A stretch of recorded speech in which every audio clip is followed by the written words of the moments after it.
ఒక్కసారి కొమ్మూరి గోల్డ్ కి కాల్ చేయండి. తాకట్లో ఉన్న మీ బంగారాన్ని విడిపించి మార్కెట్ ప్రైస్ కి వాళ్ళు కొనుక్కుని మిగతా డబ్బులు మీకు ఇచ్చేస్తారు. రైట్, బ్రేక్ న్యూస్ చూస్తున్నాం మనం టీవీ స్క్రీన్ పై. పెద్దపల్లి జిల్లా రామగిరి మండలం సింగిరెడ్డిపల్లి గ్రామానికి చెందిన జూల వంశీ అనే దళిత యువకుడిని దారుణంగా హత్య చేశారు. మంథని మండలం గాడిదలగండి సమీపంలో కుళ్ళిన స్థితిలో ఆయన మృతదేహం లభ్యమైంది. ఏప్రిల్ 30వ తేదీ నుంచి వంశీ కనపడకుండా పోవడంతో 3-4 రోజుల తర్వాత అతని కుటుంబ సభ్యులు గోదావరి గని 2 టౌన్ పోలీస్ స్టేషన్లో మిస్సింగ్ కేసు పెట్టారు.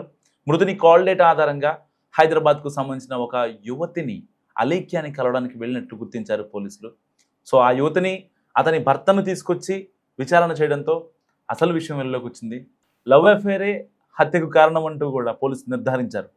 సింగిరెడ్డిపల్లి చెందిన వంశీ అదే గ్రామానికి చెందిన అలేఖ్య అనే యువతితో ప్రేమ వ్యవహారం నడిపాడు.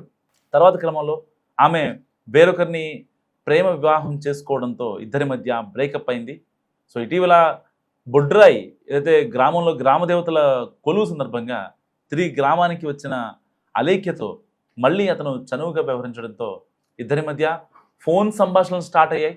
ఇది తెలిసిన ఆ యువతి ఆ భర్త చాకచక్యంగా ఆ యువతితోటే అతన్ని ఏప్రిల్ 30న హైదరాబాద్కు పిలిపించి హత్య చేసి అతని శవాన్ని మంథని సమీపంలోని గాడిదలగండిలో వేశారు. సో ఈ విషయాన్ని పోలీసుల ముందే అయితే అలేఖ్య వాళ్ళ భర్త నవీన్ ఒప్పుకోవడంతో వంశీ మృతదేహం కుళ్ళిన స్థితిలో లభ్యమైంది. హత్య జరిగి సుమారు 10 రోజులు కావడంతో అతని మృతదేహం పూర్తిగా కుళ్ళిపోయిన స్థితిలో లభ్యమైంది. సో ఇక్కడ ఒక వివాహేతర సంబంధం నిజంగా వంశీ ప్రాణాలని తీసింది. అత్యంత దారుణంగా కుళ్ళిన స్థితిలో తన డెడ్ బాడీ లభ్యమైంది పోలీసులకు. సరిగ్గా ఎప్పటి నుంచో ఒక 3-4 సంవత్సరాలుగా వీళ్ళిద్దరూ ప్రేమించుకుంటున్నారు. సరిగా అలేఖ్య అయితే వంశీతో బ్రేకప్ చేసుకున్న వెంటనే వేరే వాళ్ళకి కనెక్ట్ అయింది.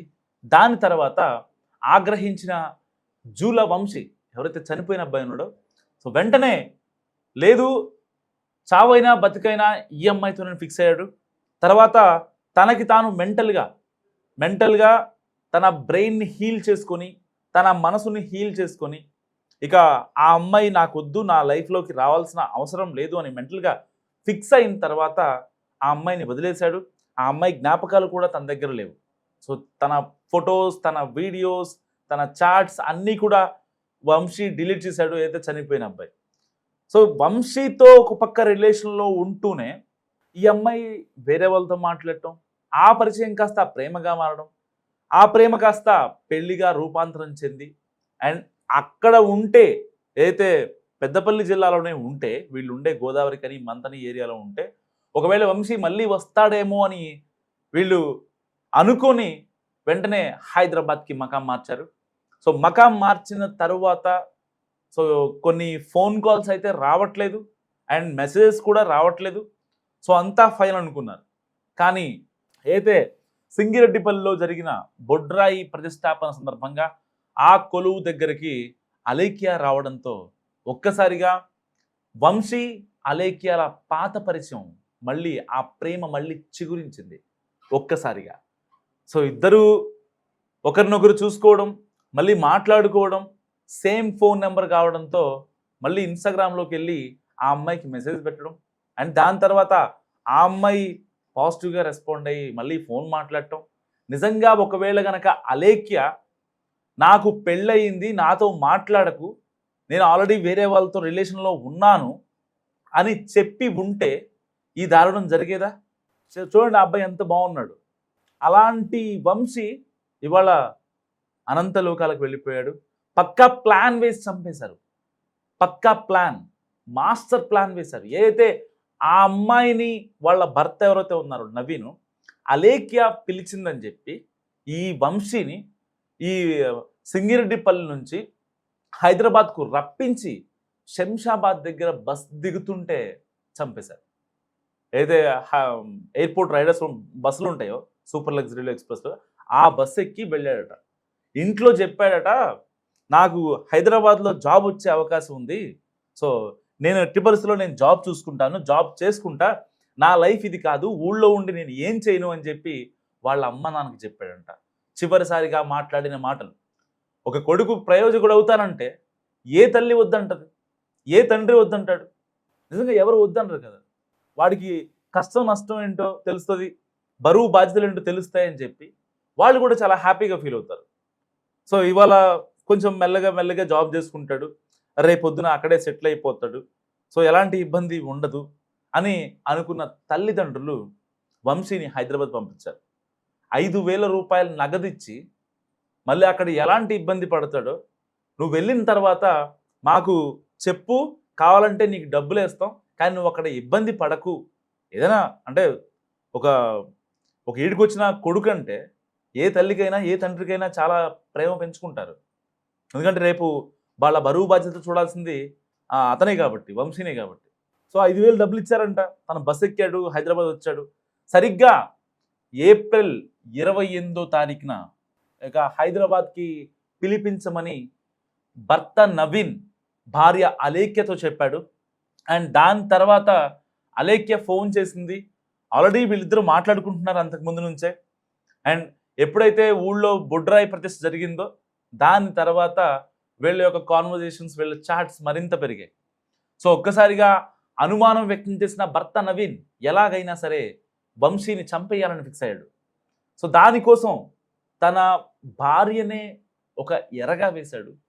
నిజంగా అలేఖ్య పిలిచింది అనగానే ఒకవేళ వాళ్ళ హస్బెండ్ ఊరు వెళ్ళాడో లేదంటే ఏదన్నా పని మీద బయటికి వెళ్ళాడో అనుకొని ఒకసారి కలుద్దాం, ఒకసారి మాట్లాడదాం, హైదరాబాద్ కూడా చూసినట్టుంటుంది అని వంశీ హైదరాబాద్కి వచ్చాడు. ఇంకా తనని కలవడానికి ఇంకో గంట దూరంలో భర్త నవీన్ రంగంలోకి దిగాడు. తన స్నేహితుడు సాయంతో నవీన్ వంశీని అత్యంత దారుణంగా హత్య చేశాడు, అయితే శంషాబాద్ హైవేలోనే. సో దాని తర్వాత ఒక కార్ మాట్లాడుకొని, ఒక ప్రైవేట్ కార్ మాట్లాడుకొని దాంట్లోనే ఈ యొక్క మంతని సమీపంలోని ఒక రోడ్డు పక్కన చెత్త కుప్పలో వంశీ మృతదేహాన్ని పడేశారు అక్కడ. సో దాని తర్వాత ట్విస్టుల మీద ట్విస్టులు, ఎవరికి తెలియదు అనుకొని వీళ్ళ ఇంటికి కూడా రాలేదు సింగిరెడ్డిపల్లికి. సక్సెస్ఫుల్గా పని కంప్లీట్ చేశామని కనీసం అలేఖ్యకు కూడా చెప్పలేదు భర్త నవీన్. మా కొడుకు హైదరాబాద్ వెళ్ళాడు, హైదరాబాద్ వెళ్ళిన కొడుకు మాకు మిస్ అయ్యాడు, ఏం చేయాలో అర్థం కాని సిచ్యువేషన్ చెప్పి మంచిర్యాల 2 టౌన్ పిఎస్లో ఈ యొక్క జూలా వంశీ వాళ్ళ తల్లిదండ్రులు ఫిర్యాదు చేసిన పిమ్మట తెలిసిన వాస్తవం. సో తర్వాత హైదరాబాద్ వెళ్ళిన వెంటనే శంషాబాద్ నుంచి ఆ యొక్క నెట్వర్క్ మళ్ళీ పెద్దపల్లి జిల్లాకు రావడం, మంతని నియర్ బై ఒక రోడ్డు దగ్గర ఆగిపోవడం, ఆ ఫోన్ స్విచ్ ఆఫ్ అవ్వడం, ఇవన్నీ గమనించిన పోలీసులు కాల్ డేటా తీశారు. సో కాల్ డేటా తీసిన తర్వాత లాస్ట్ కాల్ అయితే అలేఖ్యతో మాట్లాడాడు. ఆ అలేఖ్యతో మాట్లాడిన కాల్ విన్న పోలీసులు వాళ్ళిద్దరినీ పిలిపించారు. ఇటు భార్య అలేఖ్యని, భర్త నవీన్ని, ఇద్దరిని మంచిర్యాల పోలీసులు విచారించిన తర్వాత తమదైన స్టైల్లో అప్పుడు విషయాలు బయటకు వచ్చాయి. సో చంపేసి కేవలం వివాహేతర సంబంధం పెట్టుకున్నాడు, మళ్ళీ రేపొద్దున ఇబ్బంది పెడతాడని నేను చంపేశానని చెప్పి చాలా సింపుల్గా చెప్పాడు భర్త నవీన్. నిజంగా ఇక్కడ తప్పెవరిది? ఎవరిని ఉరి తీయాలి? ఇక్కడ మారాల్సింది ఎవరు? నిజంగా వాళ్ళిద్దరూ ప్రీవియస్ రిలేషన్లో ఉన్నారని అనుకుందాం, దాన్ని కంటిన్యూ చేయాల్సిన అవసరం ఇద్దరికీ లేదు. కానీ చనిపోయింది ఎవరు? వంశీ. వంశీకి చాలా ఫ్యూచర్ ఉంది. వాళ్ళ తల్లిదండ్రులకి వంశీ లాంటి కొడుకుని ఎవరైనా తెచ్చివ్వగలరా? అంత పెద్ద కొడుకుని 9 మాసాలు మోసి కని పెంచి అంత పెద్దవాడిని చేసి ప్రయోజకుడు అవుతాడు అనుకుంటే విగత జీవిగా కళ్ళ ముందు కనిపిస్తే ఏ తల్లి బాధ ఎలా ఉంటుందో ఒకసారి అర్థం చేసుకోండి. 10 రోజుల పాటు కుళ్ళిన స్థితిలో ఉంటే వాళ్ళ తల్లిదండ్రులు పడే అరణ్య రోదన ఎలా ఉంటుందో ఒకసారి ఇమాజిన్. సో ఈ కేసులో తప్పెవరిది? నిజంగా మరి ప్రేమించి మళ్ళీ వేరే వాళ్ళని ప్రేమించిన అలేఖ్యదా, లేదంటే ప్రేమించిన పాపానికి పిలిచి చంపేసిన ఈ యొక్క నవీన్దా? మీరు ఎవరిని ఎన్కౌంటర్ చేయాలనుకుంటున్నారో మస్తుగా కామెంట్ చేయండి.